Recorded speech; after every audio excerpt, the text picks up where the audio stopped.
Welcome back, adventurers. It is time again for the Elder Scrolls Lorecast. This is your host, Tom, or Robots, and I'm here, as usual, with my awesome co-host, the Lotus of Doom.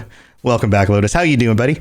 I am good. Very excited to be back. I was sad that I missed the Patreon episode last week, but I feel like that's hand in hand with some of the holiday stuff. But yeah, good. I'm glad to be back again. Yeah, it happens.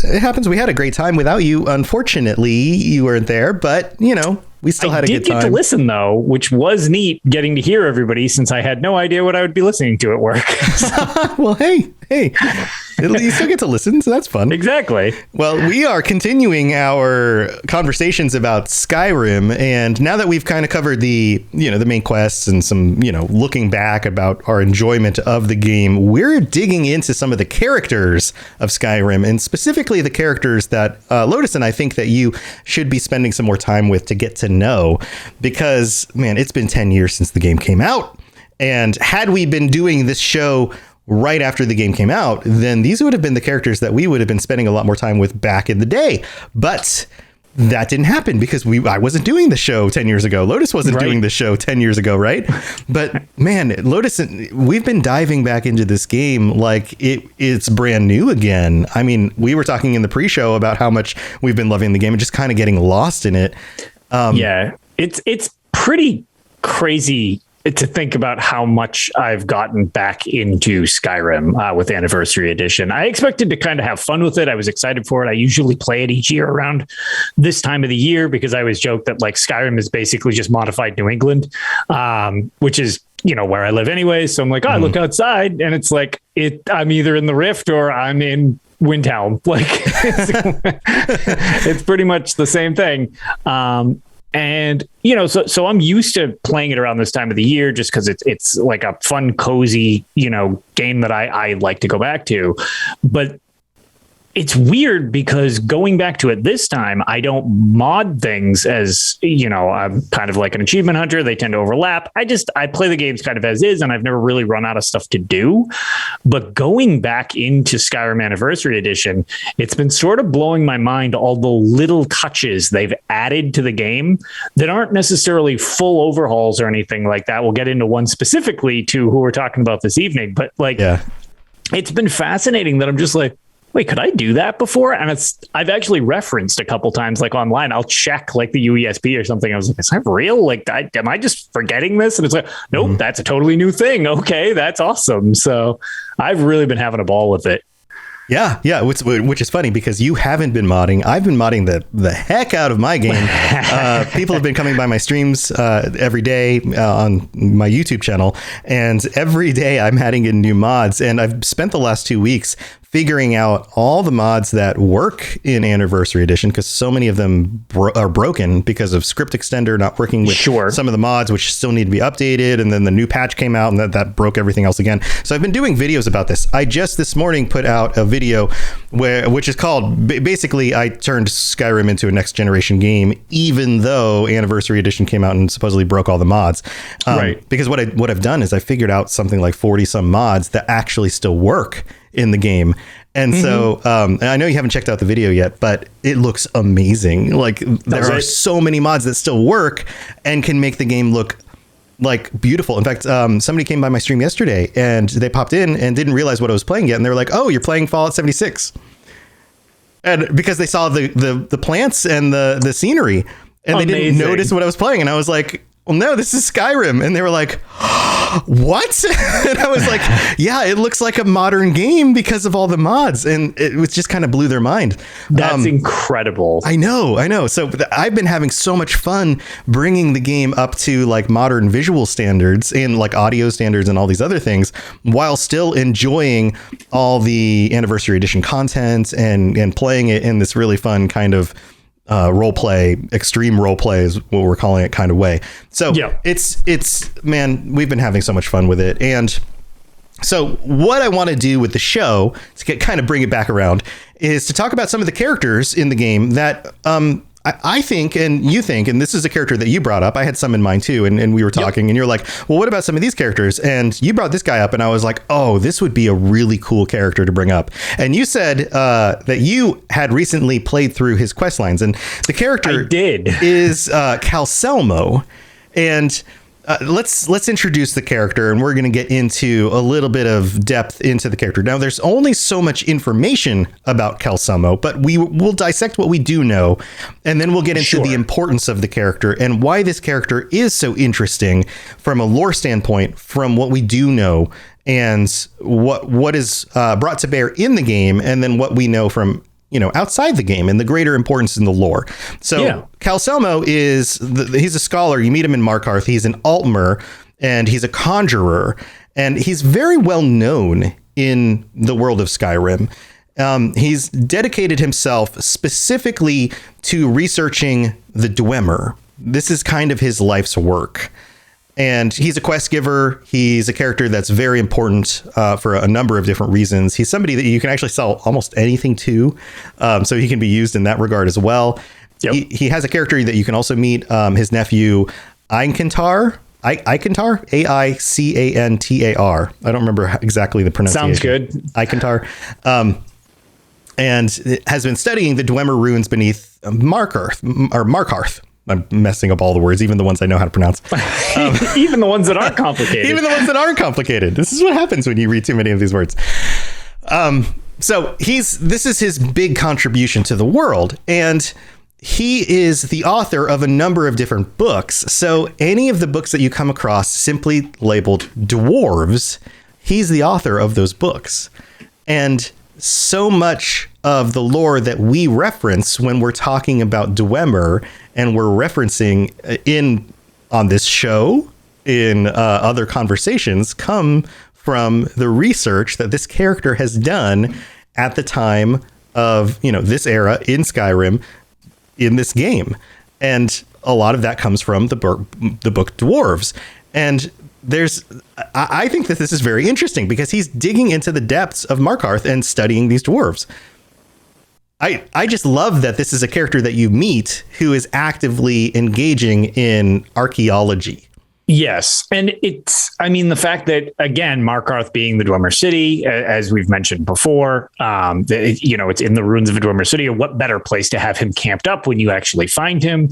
And the thing that I love, because you mentioned the book, dwarves, and he's actually got, are there 3 volumes? I believe there's 3. There's 3 volumes. I think there's 3. I stole them all, so I'm just trying to remember how many I stole. 3 volumes. Yep. Yes. On the you didn't even pay for them, man. He did all this work. You should at least pay for the books. Yeah. So when you end up going, into his,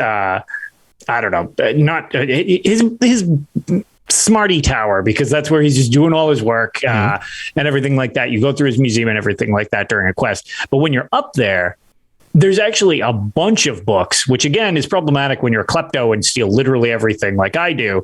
But there's a lot of different Dwemer-based things you can get just out of that room. And I tend to like to complete book collections. So it's really neat that when you're looking for Dwemer stuff, if you go to his little mage's tower thing on the other side of the museum, you can pretty much scoop up all of the works that he's got on Dwemer. They're all there on one of his bookshelves. Mm-hmm. Yeah, so he has all of those books, and then he also has a number of texts that he's translated from Falmer. And so his studies don't just go back to trying to understand who the Dwemer were, but their connection to the Falmer, the Snow Elves, and the events that happened at Red Mountain. And basically he's trying to piece together what, the questions that we have, what happened to the dwarves, what information remains from the first era. And when you read through these books, it's very much piecing together information from eras ago and trying to understand what's going on. And this is what I find just so interesting about this as a character, is that he's doing archaeology the same way we do today. And he has these questions like, how much information is lost underneath the ash from the Red Mountain? is one of the phrases that he uses in his writings and in some of the like notes that he's making in the books himself, like almost just kind of musings to himself as this almost like from a personal standpoint, you can tell that he's very invested in the information. He just is longing for this information. He's very personally involved in it. And I like that. It actually kind of sort of comes across as obsessive when you hear him talking. Yeah. And that's just it. His character, I like his character. He's kind of amusing beyond the fact that he is just a super useful. You had mentioned that he's a merchant and will buy most any of your garbage, which is handy because you don't necessarily need the same degree of perks in Speechcraft to sell to him. He buys like a decent variety of stuff anyways. But one really, again, this is less lore, more gameplay wise. One useful thing other than talking to him, because you can chat it up with him. He's got a lot of dialogue that you can get into with him. Mm-hmm. One of the things that I like about Calcelmo is his inventory is like a lot of Dwemer junk, just because, surprise, surprise, that's what he's mining. That's what he's researching. He's got these two little stands and he's usually actually working at an enchanting station or an alchemy station, I believe it is, when you find him, if he's working, like if he's asleep, obviously not. And he's not working. Yeah. Me too. And usually when I'm sleeping, I'm not working, or at least I'm trying not to work. Although I don't know, man, I question if you sleep. You have a lot of podcasts. Sometimes when I wake up, I definitely have been working while I'm sleeping in my head. That is true. But one thing that's super useful about him, and he's actually a really good way to boost Speechcraft, because speech is mainly based in Skyrim on your bartering, so like buying and selling stuff. And it seems like it's mostly, I mean, there's other ways to do it, but like it's mostly calculated on the amount of gold in the exchange. Mm-hmm. Calcelmo has a decent amount of gold base, and he sells high priced items. So if you have some gold, you can buy his full grand soul gems and unload useless trash that weighs a lot on him, like ebony swords and garbage like that. And he's a good way of kind of flip-flopping inventory to drop weight to gain gold off him, and it actually bumps up your Speechcraft a lot. He's actually one of my favorite vendors. That's cool. Yeah, he's a really good person to go to sell things. Yep. The other thing that I really like about him is that he actually keeps a museum. He does. One of only, 2 museums in the game? Yes. And his museum is a little strange. There's a lot of stuff in there, Dwemer related, obviously.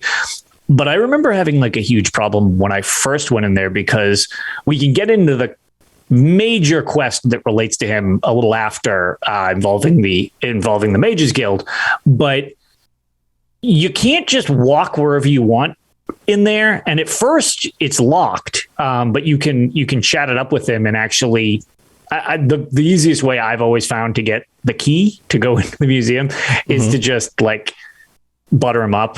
He's apparently a sucker for praise, which usually works pretty well. You can just be like, oh, you wouldn't want to deny me knowledge, which he's always like, oh my God, no, that'd be terrible. Like, of course not. What a horrible thing to do. So he gives you the key to get in. But it's not just free real estate. You can't just walk around wherever you want, because there's parts of it that are off limits for his special research areas and stuff like that. And he has his own personal guard in there protecting some of the areas, which the first time I went in there, I did not expect that. I thought I was allowed to just walk wherever I wanted. Mm-hmm. And it turned into a bloodbath, which I was like, oh boy, this went south real quick. So yeah. So do you want to talk about the Mages Guild quest? We can, yeah. Do we want to go into the Mages Guild quest? Because that's the biggest tie-in with Calcelmo is there is... Oh, shoot. I probably should have looked up the person who asks you to go there. Any chance you could double check? I don't have it up in front of me right now. Yeah, I don't either. Oh, God. Dark mode desperately needed, Google. Thanks, Google. Yeah, thanks, Google. It's okay. But you're given a quest in the Mages Guild to go get some documents from him, which, again, you go all the way to Markarth. The College of Winterhold is not the extreme opposite of the map, but they're pretty much as far. They're almost as far away from each other as physically possible. Right.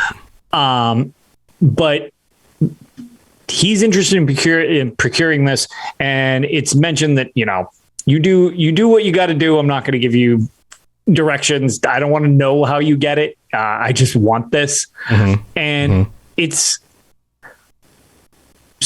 going over to the area. You can get into the Dwemer Museum. You get through the museum, and you need to get into that private quarters that I was telling you about, which gets a little dicey.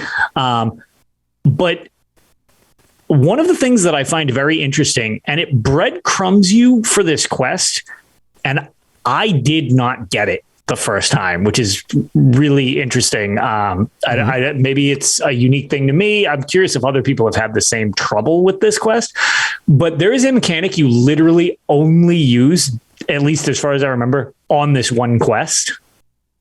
And they give you plenty of heads up on it, but basically it's not a book itself. He's got it etched into a stone. So to get the information, you take a piece of parchment and you press it against the stone, and you take a piece of charcoal and you do a charcoal rubbing, and that's how you get get his notes. Right. That blew my mind originally, because the room has parchments everywhere and charcoal everywhere. So it's kind of like a, come on, get it, like, see what we're doing type of deal. But I remember originally it was not clicking with me. I was like, damn it, I can't get this thing. Like, where's this book? It's got to be around here somewhere. So it's interesting just that like mechanic was introduced kind of just for this one quest of getting his information, so to speak. But yeah, you hijack his information from there. Along the way, there's also a unique staff, which is kind of interesting in the Dwemer Museum, where there's a decommissioned, I guess would be the best way. There's a decommissioned Dwemer spider, and there's a staff control rod, and you can actually take the control rod and you can control the Dwemer spider, which is kind of neat, because it's like, oh, this is different. It's like a summon, but you have the ability to control it. Only problem with the poor little guy, he's very, very flaky. And he never usually makes it out of the first room. I accidentally light a fire on the oil on the floor, and that's the end of the poor little thing. But he does his best. And then you can sell the staff once he's broken. Hey, well, there you go. Yeah. I remember all of that. Yes.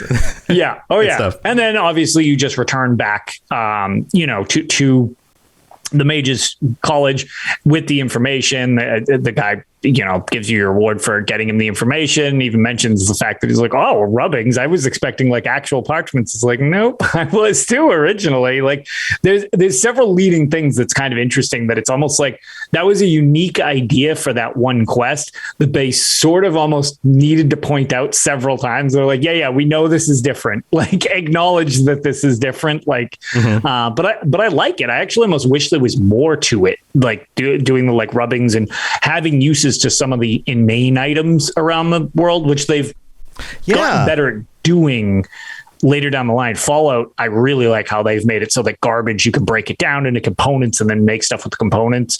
I'm very hopeful that they do something along those lines more with the next Elder Scrolls, because you could do some with this one and then more with Fallout, and hopefully even more again with the next Elder Scrolls. Right. Yeah, it would make sense that you would just kind of make use of things as they would logically make use of them in the world. Like smart people make use of things in smart ways when the need arises. Yeah. Because they're just there and available, because they're just the things that litter the world around you. How many times have you reached for something when you didn't have something else that just kind of met the need because it was there? Yeah, exactly. Right. So yeah, that's cool. Yeah, he's an interesting character because he is a little bit more nuanced than you would expect. And there are some other things. Now, you mentioned a Dwemer creature. Do you want to talk about the other? A good word for it. The other Dwemer creature that is new to the game. So one of my favorite additions, which I have the photo up on my Twitter, I don't know exactly. People have actually commented on my Twitter that like it was I think it was like a previous like mod that now is obviously officially sanctioned because again it just came with AE, so I love that they've been integrating all of this. Hanging out with Calcelmo while he's doing his research out front, he has this mud crab and it is just decked out in Dwemer armor, and it's really funny just because I didn't expect it, like, because that has never been anything that's been in my game, and I was like, hey, he's got a little pet. And it's just like, Dwemer armored mud crab. And I'm like, oh my God, that's great. So I'm like poking at him. And he doesn't actually like to be poked because he'll skitter around in the area. Wait. What do you mean poke? Like you can, how you try to like interact with stuff? Yeah, button? I wasn't slashing him. I wasn't killing him. You were just like I was punching seeing him. if I could like interact with him. Yeah. On mine, it would be the X button. I don't know what it is on keyboard. It's E on keyboard. Yeah. Okay. So I'm like poking at him to see if he'll do anything. And he squirms away from you. Like he just chitters around in a little circle, and he'll actually burrow into the ground. So all you can see is the top of his little like mud crab armored helmet. Oh. And then he just hides. That's great. Yeah. So I was needlessly amused for an irresponsible amount of time with his new pet mud crab. So that was one of my favorite additions. That's just a little bit of flavor text. And for anybody that plays ESO, he basically was just gifted a non-combat pet, which I'm a big fan of. That's amazing. Does he have a name? I feel like he was just called like Dwemer armored mud crab or something. Calcelmo's like mud crab. Let's see if it comes up. Yeah. Does he have an? This is not I don't think something he had I've a looked specific up. name. My pet mud crab. Buy a mud. Oh, you can buy a mud crab from Calcelmo. Oh, you can even buy one. Once you've installed the Dwarven Armored Mud Crab creation, you will receive this quest and a notice of sale, which directs you to talk to Calcelmo. No way! I didn't try to buy one off. Oh man, I know what I'm doing. This is even another thing. This is another whole step to this. Travel to Understone Keep in Markarth and meet Calcelmo in the ruins section of the keep. From him, you'll be able to purchase the ownership deed. Once you've done so, you'll find the Dwarven Armored Mud Crab beside the Arcane Enchanter. You'll also receive a spell tome that teaches you a spell to teleport the mud crab to you. The mud crab serves as an animal follower with the added ability to carry items and allow you to send it to specific locations. Hooray! He can carry my burdens. He can carry your burdens. Yeah. Okay, well, I have a new pet that I need to get. That's amazing. That's amazing. That's so cool. Yep. Also, we'd be remiss without, we had mentioned his tie-in to the Mages Guild, which is funny because I always considered that to be his main tie-in. Mm-hmm. But one thing that would be remiss in saying, which it is kind of a major thing if you're big into the Thieves Guild, Delvin buys a lot of exotic goods and they're like specialty items, mm-hmm. and they have a pretty big payout. And that's another one that you can get a Dwemer puzzle cube, I think it is. Okay. Yeah, Dwemer puzzle cube. Okay, that is what it's called. Yeah. Okay. So that is the thing. So while you're in the museum, you can during this quest is how I always did this. So that's why I kind of always considered it a secondary as opposed to like it being its own thing. But you can get a Dwemer puzzle cube, which if you return to Delvin in the Thieves Guild, you can sell it to him because he's got a buyer who's been looking for that item. And that's another tie-in to Calcelmo himself, because obviously Dwemer puzzle cube. So, yeah. Huh. Rob the Princess says it's the Thieves Guild quest, not the Mages Guild, that has the rubbing. Oh, is that what it is? Oh, did I have it back? Oh, maybe that's maybe that's why. Who is it in the Mages Guild that you talk about? Oh, did I have it backwards? All right. Yeah, my mistake. It's been a long time since I played through that portion of the game. My problem is I do so many things at once. And then they all get mushed together. Yeah. Okay. Interesting. All right. So I had that backwards. It's actually... Got it. Thanks, Rob. It's deciphering Gallus's journal is what I was thinking of for the Mages Guild. Sorry about that. So yes, it is So my mistake. It's the Thieves Guild, not the Mages Guild. Wrong guild.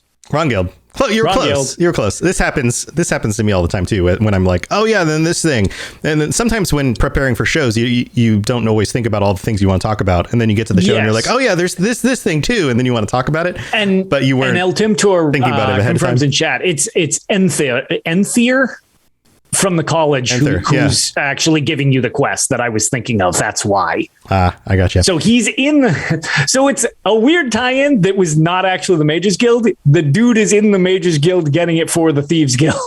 Gotcha. So what else? Well, there you go. What else I think is cool about Calcelmo is that he works as the court mage for the Jarl of Markarth. That's his actual job, is the court mage, but he spends all of his time doing all of the other things that he would rather be doing than being the court mage, which is hilarious to me because most of the other court mages you actually meet in the Jarl's like big old Jarl building, whatever that's called. Yeah, I mean, it's not a Jarl's. I mean, I'm just going to call it Jarl Hall. Yeah, I mean, essentially, because they're all a little different. Because it's not like a Jarl's longhouse, but whatever the big main building is, that's usually they have like a room there or something. Like so many of them have like their accommodations are usually very close to where the Jarl is. But in Markarth, you don't find him there. He's off in his like museum doing his research and like clearly has other agendas other than just like, hanging out next to the Jarl all day. So I think that's also interesting about him. And with a lot of these characters, because they are active characters in the game, when things occur, then they respond. Like if they're in danger, they'll fight back. If they, need to use spells or whatever, they have spells that they can use. And Calcelmo is just like these other characters. He has primary skills, which are conjuration, restoration, and then alteration and destruction magic. He's a mage, and he knows specific spells that he can cast. So from Conjuration's school of magic, he can cast Conjure Flame Atronak, Raise Zombie, Reanimate Corpse. And then from Destruction, he knows Chain Lightning, Fireball, Firebolt, Lightning Bolt, Incinerate, and Thunderbolt. And then from Restoration, he can Close Wounds, Fast Healing, and Steadfast Ward. These are the spells that he uses most of the time. And then from Alteration, he'll use Oak Flesh and Stone Flesh. So you'll see him cast those right before he goes into battle. Mm-hmm. And then he also has a specific amount of health and money and things like that he keeps on him as well. So he does act like a real character, which is pretty cool.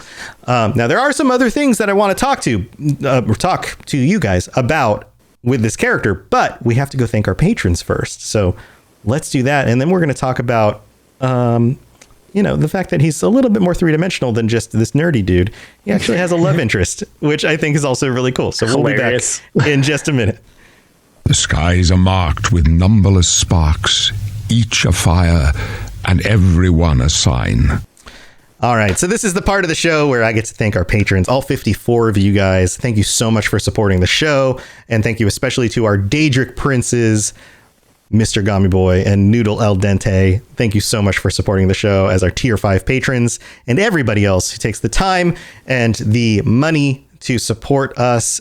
Thank you so very much. A big reminder, if you are somebody who is a tier 4 or tier 3 for stickers, tier 4 for shirts, patron, and you have not updated your shipping address or tier 4 or higher, your shirt size, then make sure you go in there and update it, because for some of you guys, it's going to be saying like, hey, your shirts are shipped out. For other people, it's going to say you're not getting a shirt. And if you're not getting a shirt, it's because you didn't tell them where to ship it or what size you are. So I would hate for you to miss out on getting your shirt that you paid for because you supported the Patreon. So please log back into Patreon, make sure that you are setting up your information. And if you are interested in helping to support the show, we would absolutely love your support. You guys are what help us to do this every week, and you really do make a difference. So please check out the Patreon, patreon.com/Elder Scrolls Lorecast. And if we've done anything to help you get through your workday, help you get through your workout, your drive to work, or your figuring out how to get through your vacation plans and not go crazy because it's that time of year, then, maybe check out the different tiers and see if there's something in there that might help you get through your vacation plans without going crazy. But yeah, thank you to everybody who takes the time and the money to help support us. And even those of you who take the time to leave us ratings and reviews on Apple Podcasts, that is also very, very helpful. Or even just telling your friends about the show. We appreciate that as well. One thing, since I don't usually, this is a little more your segment, but one thing that I did want to specifically shout out, just because it's been all over social media as of late. Huge shout out to everybody who's been posting that where their most listened to podcasts in the Spotify year-end wrap-ups and the Apple recaps and all these things. That's incredibly nice of all of you to be posting all that stuff. And I'm not going to lie, it's a little mind-blowing just from this side of the mic, just seeing so many people kind of shouting out that, like, oh, we listen to you a lot, and we know we have listeners and stuff like that. But I'm glad that everyone has fun with the show for whatever reasons, and some of the stories and stuff like that that's actually been sent, just like relating to different things. It's like, it helps me through my work shift. It helped me through this tough time. It gave me something to listen to. That's really awesome to see. So I that's just from my personal side of things. That's been kind of humbling to see so much of on social media recently, actually, with that whole, listen to campaign thing that's been going. It's weird to actually be on the list of that for so many people. It is really nice. When people take the time to share those, it really is nice of you guys to do that. And so many times you guys will, and I don't note it all the time publicly, but oftentimes you'll take the time to just send us a note, an email, or just a DM, or you'll pop into the Discord or whatever. And some of you guys are so nice with just these little personal notes of just like, hey, you helped me get through a week at the hospital, or, I had a really rough time with something in my life, but because I could listen to your podcast, it helped me get through it. Like those kinds of things. Like you never know when you put something out into the world that it's going to make a difference like that in somebody's life. And, although these things are hobbies, sometimes it's really all you need to take your mind off something and think about something a little bit more positive that can help you get through things. And it really does make this really feel worth it. So thank you for sharing that stuff back with us. It's hard a lot of times for me to actually fully wrap my head around it when somebody sends messages like that. It's just like, oh, okay. So often I'm used to hearing the internet's such a mess. It's like, I don't know. My portion of the internet doesn't seem like a mess. It's actually pretty great most of the time. So we get so many people on our Discord saying things like, I'm so glad I found this community. You guys are awesome. You're so positive. And that's a huge thing. And that's you guys. That's that's the community being awesome together. That's amazing. Mm-hmm. And just to wrap this segment up, we're kind of patting ourselves in the back, but I made that sappy. I want to say this to pat you guys on the back because as a thank you to you, there are days where I'm having a rough day and I will get a message and I'll get my phone will buzz and I'm just like, oh man, what is it this time? I just, time where you're just having a rough day and you're like, oh God, I hope this isn't something else. And instead of it being that thing that you're dreading, it's somebody sending a message saying how thankful they are for the thing that you do. And sometimes that just completely turns my day around. And thank you for that. I was going to say, genuinely. Thank you all as well. It's definitely a two-way street of you make this fun for us to keep going with it. Yeah, absolutely. Absolutely. You make it worth it. So thank you very, very much. All right. Well, let's get back to the show. We've got more Calcelmo and his love interest to talk about. So here we go. Yes, you're entirely brilliant. Conquering madness and all that. Blah, blah, blah, blah, blah. All right. So Calcelmo, I think, probably has a lot in common with some of us. The fact that speaking of sappy bits, sappy bits, and absolutely loving studying something, learning about things, digging into stuff. I kind of feel like he should be the patron saint of us lore nerds because he loves digging into the lore, but he's got a heart, and this is one of the things that I really like about him as a character. So there's a quest line here where he is seeking some help with a love interest, and he has fallen in love. with a Redguard woman, but like so many of us nerds, he doesn't always have the right words or the right social intelligence to understand how to even approach the situation.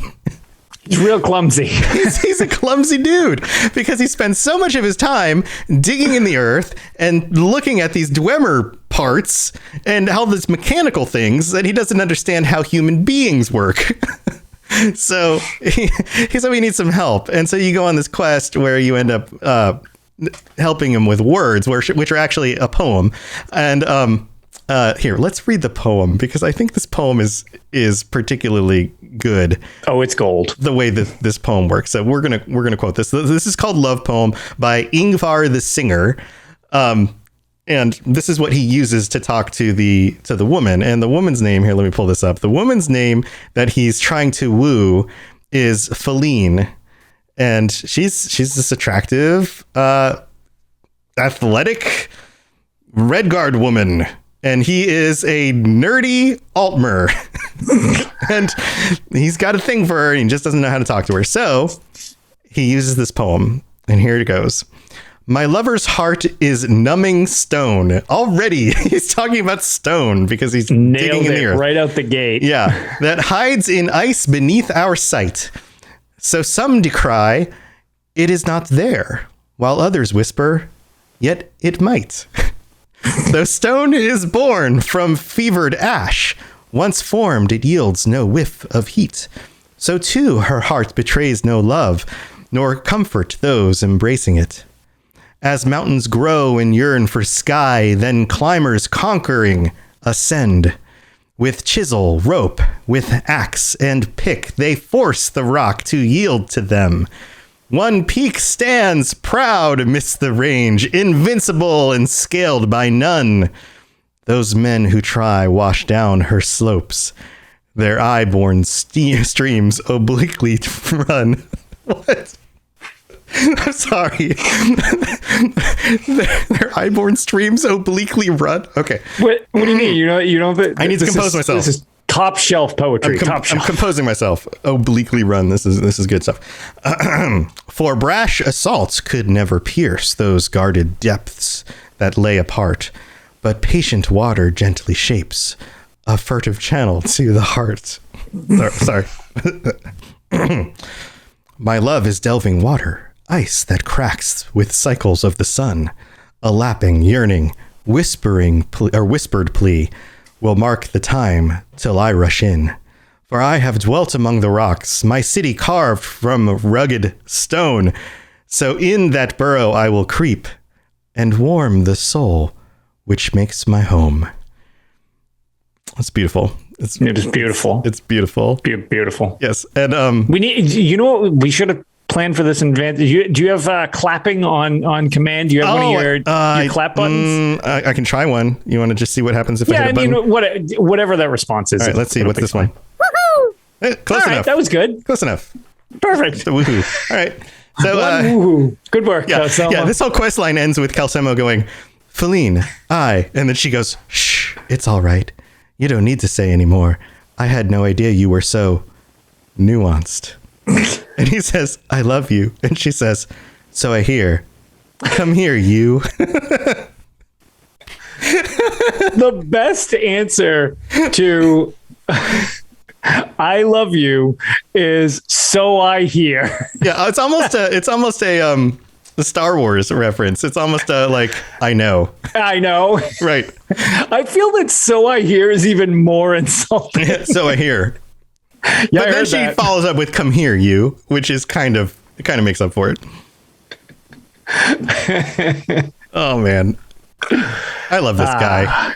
Yeah, that is. Oh man, that is quality right there. And there you go. That's Calcelmo's sensitive side. Mm-hmm, mm-hmm. Yeah, the villain behind glasses in chat says, "Can we please take a moment to acknowledge the amount of thinly veiled adult jokes / settings?" Yes. Oh yeah. Oh yeah. Oh yeah. Something very prominent throughout the series in a lot of situations. Some of these books are priceless. They are really. The amount of effort into things that so many people out of the 40 million people who play this game if even 1% of people read some of these books, it'd be amazing. Yet there's so much detail put into so many of them. It's mesmerizing that there's that much attention to detail. And it's like, no wonder these games take forever. Yeah. So there's a few other little things that are interesting about him. Obviously, he's a master of the Falmer language, which is really cool. Yeah. Being that by the time you meet him, you've probably dealt with the Falmer a lot, and they seem like these aggressive, creepy enemies.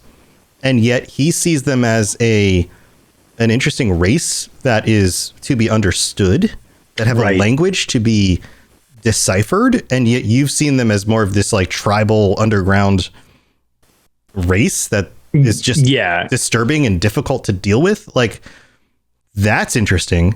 I think that's really cool. Yeah, absolutely. Especially because, breaking the fourth wall, or I suppose theoretically you could do it in game if you research it as well. But just knowing the background of the Falmer and where they come from, and they weren't great originally, as pretty much every culture is riddled with problems and pros sure. in the series. Nobody's just like this beacon of light.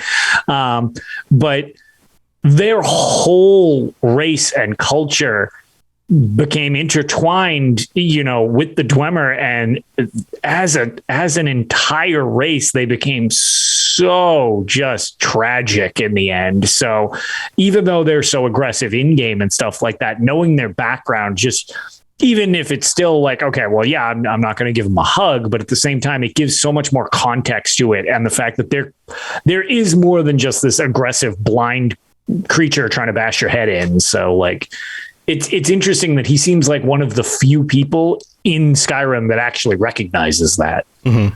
Yeah. And there's some other little details here.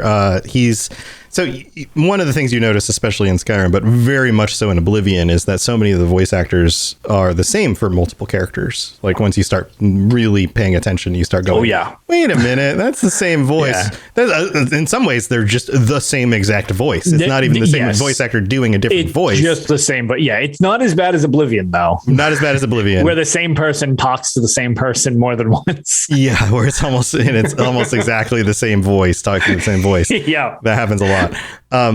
Sometimes it's the same voice actor doing different voices. Sure, which absolutely a very talented voice actor can do. And sometimes you can't even tell.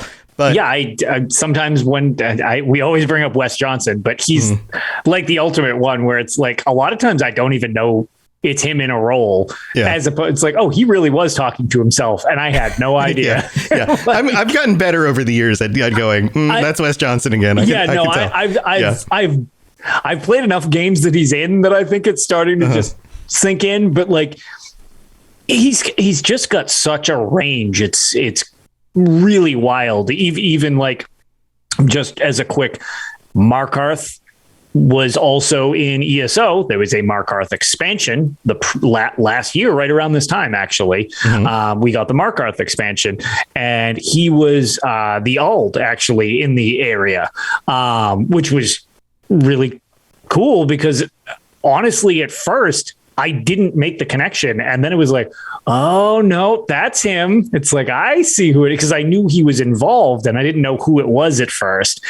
And again, it's his flair on it, but it was like, at first it didn't just sound like, oh yeah, that's obviously Wes Johnson. It's like, oh wait, no, that is Wes Johnson. It's like, all right. So yeah, it's not always a bad thing to just have very talented voice actors do more than one thing. Oh, sure. Absolutely. Yeah. So he is voiced by George Coe, who also voices Tolfter, in the Mages Guild. Yep. And a number of other characters in Skyrim. So Storncrag Strider, Calixto Corium, and then a number of other lesser characters, Nepos the Nose, Nils, Rarik, Runil. Some of these you might or might not remember by name, but a lot of them, if you were to run into them in the game, you'd be like, oh yeah, that guy. Yeah, it's this one. Yep. You might recognize him by, he voiced Woodhouse and Pope on Archer, the TV series Archer. Really? He also voiced in The Legend of Korra, Taza. I don't remember how to pronounce the name. And then a few other, the Clone Wars. He was T-Wat-Ka. Okay. Character I'm in the Clone still Wars. having a tough time. Really? He was Woodhouse? He was Woodhouse. Yep. That blows my mind. Okay. Yep. So he has some other credits in, games and like cartoons and things, among other acting roles. But that is very cool. Those are from like games and shows. Yeah. So that's interesting. So I love looking into like the voice actors and stuff. Oh yeah, definitely. So that's cool. He has his own tower. That's also a really cool thing. But the only other thing I really wanted to point out about this character is that he seems like he's particularly old, and we don't know his actual age. But a lot of the details around the character, the things that he refers to, and the context of the things that he says. Yeah, he definitely gives off an older vibe. He seems like he's very old, even for an Altmer, even for an elf. Yeah. Which is also interesting. Which is kind of funny that he's after a mannish race, a red guard woman who appears fairly young. So there's also that kind of thing. So he's also a creeper. It's kind of weird when you actually think about it. Like, I mean, elves live a really freaking long time compared to the mannish races. So there might be some very distinctly different thing going on there with the age difference, but definitely. Who knows? Love is love. Well, that, and I was going to say, it doesn't seem, I mean, his wonderful poetry aside, it seems like he might not be the most well-versed in that regard. So yeah, for all we know, she bumped into him at the market and he's been infatuated with her ever since. Maybe so. Yeah. And there is one particular line of dialogue where he references having done research, at least done his research for at least 2 human lifetimes. Yeah. So that gives us at least some sense of like context. He's at least that old. From all that he's done, in regards to that, it's like this type of thing wouldn't happen overnight to begin with. And then the 2 human lifetimes gives context. It's like, oh, he's been at this for a really long time, not even just like a reasonably long time. Right. So, and then you add on to that he is clearly a very skilled mage. Sure. So does he have any ability to artificially extend his lifespan, like, Divith Fear? So, well, probably not something quite that extreme as Divith Fear last ascension, but the same idea. Well, he's powerful enough to be the mage to a Jarl. Right. So you add that into, he has been researching Dwemer and Dwemer technology. Yeah. Which, they've got all sorts of stuff that they've been trying to decipher. And then when they do throughout the series, it usually is pretty extreme technological advancements. Again, going back to Divith Fear, who has a lot of connection to stuff like that. Maybe that's where he learned some of his stuff. It's hard to tell where some of these like super archaic mages have been around for so long, like why they can extend their life even beyond an extended life. Right. And this is one of those things that the more we study, like you and I, the more we have these conversations about these things, there are clearly like regular people in the world of Tamriel. There are regular, mannish people. There are regular elvish people who have these like regular lifetimes. But then there are mages in this world who just don't seem to die. Yeah, they're just there. They were around in the Second Age. They were around in the Third Age. They were around in the Fourth Age still. They'll likely be around in the Fifth Age. Why do they just keep existing? Like, what did they discover that just keeps them around without turning into a lich or without some seemingly nefarious means of doing so? Because it seems like some of them don't have that connection. And I don't know enough to talk well enough about this yet, but it seems like there are some that are powerful enough to have tapped into some means of maintaining life without doing it in, I don't know, necromantic or terribly, I don't know, evil ways. Yeah. And without getting totally off topic, sometimes it starts getting a little, as it was brought up in chat, have we done an episode on Divithfear yet? Which we have not, which I would like to at one point, because the thing about Divithfear, it's kind of like a chicken or the egg situation whenever I view a character like Divithfear. Divithfear, without getting into a Divithfear thing off the Calcelmo one. Yeah, this could totally turn into a whole nother episode or 4. Yeah, there's some messed up stuff in Divithfear's lore. Like really like borderline might need trigger warnings before that episode for some people. It is, but the question comes from, was some of his ambiguous morality what got him where he was, or does he have this ambiguous morality because he's been around so long? Right.